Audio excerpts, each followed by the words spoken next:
आज मैं आपको जो कहानी सुना रही हूँ वो अलिफ लैला की कहानी है। वृद्ध और दो काले कुत्तों की कहानी। उस वृद्ध ने दैत्यराज को अपनी कहानी सुनाते हुए कहा, दैत्यराज, यह दोनों काले कुत्ते मेरे सगे भाई हैं।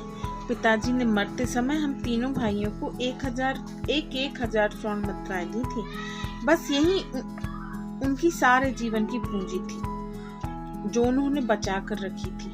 उसी धन से हम तीनों भाइयों ने अपना व्यापार करना शुरू किया। उस व्यापार से हमें बहुत लाभ हुआ। इसी बीच बड़े भाई अपना सारा सामान बेचकर कहीं दूसरे शहर में चले गए। फिर हम दोनों भाइयों को व्यापार करते करते पूरा 1 वर्ष बीत गया। अचानक एक दिन एक भिक्षु मेरी दुकान पर आया और मुझे आशीर्वाद देते हुए बोला, ईश्वर तेरा भला करे बच्चा। क्या चाहिए बाबा? उस भिक्षुक को मैंने एकाएक पहचान नहीं सका। तब वह भिक्षुक अचंभित होकर बोला, तात, क्या तुमने मुझे पहचाना नहीं? मुझको बिल्कुल ही भुला दिया। यह सुनकर मैंने उस भिक्षुक को बहुत ध्यानपूर्वक देखा और फिर एकाएक पहचान कर उसे सीने से लगा लिया और आश्चर्यचकित होकर बोला, ये क्या भैया, तुम और इस भेष में? कहीं मैं कोई सपना तो नहीं देख रहा हूँ? बस भाई ने उत्तर में कहा, यह सब किस्मत का खेल है। कहकर मेरे उस भाई ने अपनी दुख भरी कहानी मुझे सुना दी। अपने भाई की यह दुर्दशा देखकर मुझे बड़ा दुख हुआ। तब मैंने अपने पास से 1000 स्वर्ण मुद्राएं देकर उसे एक नई दुकान खुलवा दी। उसके बाद मैं आराम से रहने लगा। उसके कुछ दिनों पश्चात ही मेरा छोटा भाई भी अपना सारा सामान बेचकर व्यापार करने के लिए परदेश चला गया। 1 वर्ष पश्चात वह भी बड़े भाई की तरह दिवालिया होकर मेरे घर आ गया। मैंने उसकी भी मदद की। उसे भी 1000 स्वर्ण मुद्राएं देकर व्यापार शुरू करवा दिया। कुछ समय बीतने के बाद मेरे दोनों भाइयों ने मुझसे आग्रह किया कि मैं भी भाग्य आजमाने परदेश चला जाऊं। उनके बार बार आग्रह करने और जोर देने पर मैं अपना कुछ सामान बेचकर व्यापार हेतु परदेश चला गया। वे दोनों भाई भी मेरे साथ ही हो लिए, क्योंकि मैंने उन दोनों को 2-2 हजार स्वर्ण मुद्राएं दी थी। वे भी उन्होंने खर्च कर डाली। उस वक्त मेरे पास कुल 6000 स्वर्ण मुद्राएं बची थी, जिनमें से 3000 स्वर्ण मुद्राएं मैं परदेश जाने से पहले वहीं अपने मकान के अंदर जमीन में गाड़ आया था और केवल 3000 स्वर्ण मुद्राएं लेकर ही परदेश गया था।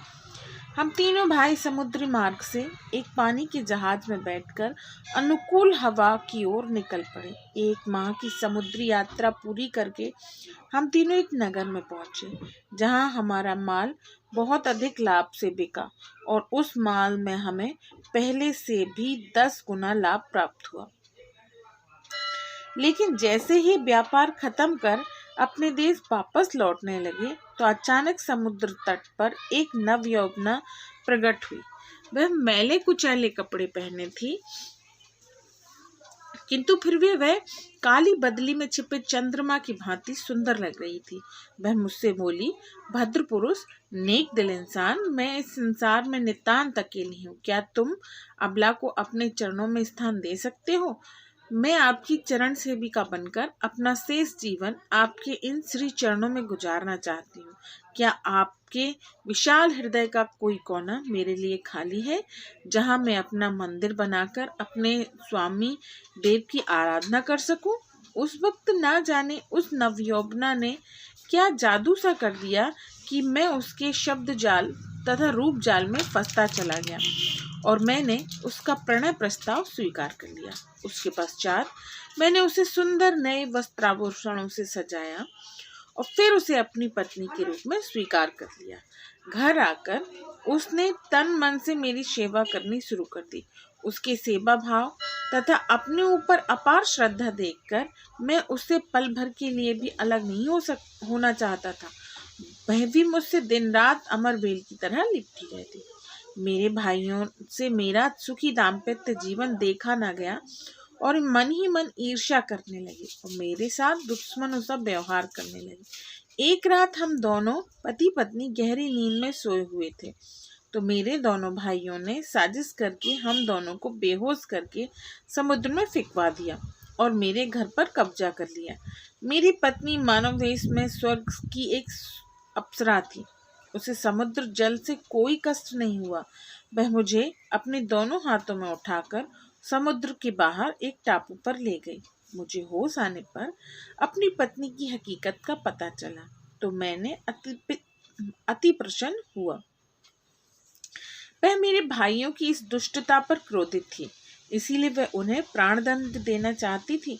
लेकिन मैंने उसका धन्यवाद अदा करते हुए कहा, आग्रह किया और तथा क्षमा याचना भरे स्वर में कहा, हे जीवन संगिनी, मेरे भाइयों पर दया करो, उन्हें इस अपराध के लिए क्षमा कर दो।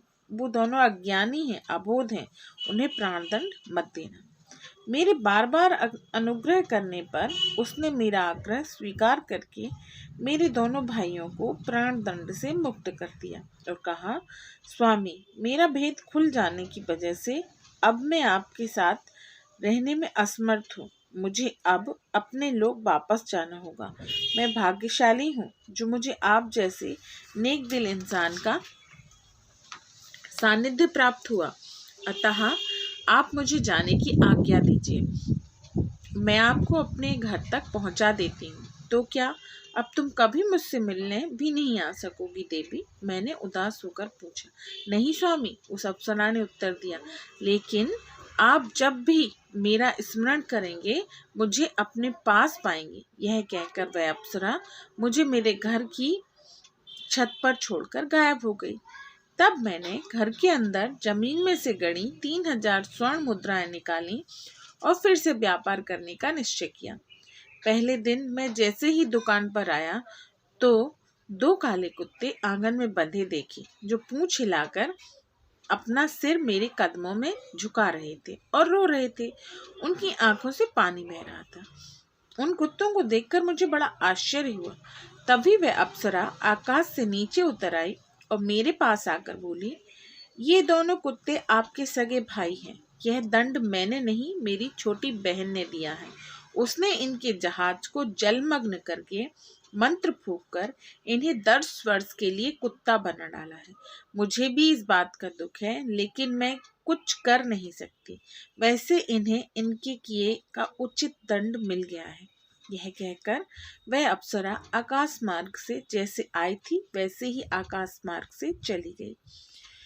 इतनी कहानी सुनाने के बाद काले कुत्ते वाले वृद्ध पुरुष ने कहा, हे दैत्यराज, इस अप्सरा के श्राप से 10 साल आज समाप्त हो रहे हैं।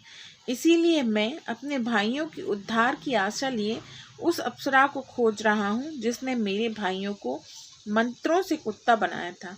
मैं उसी अप्सरा को खोजता हुआ इस जंगल में आ पहुंचा था कि अनायास ही आप मिल गए। तब उस दैत्य ने बूढ़े की आश्चर्यजनक दास्तां सुनकर उस सौदागर के शेष बचे अपराध का आधा अपराध क्षमा कर दिया।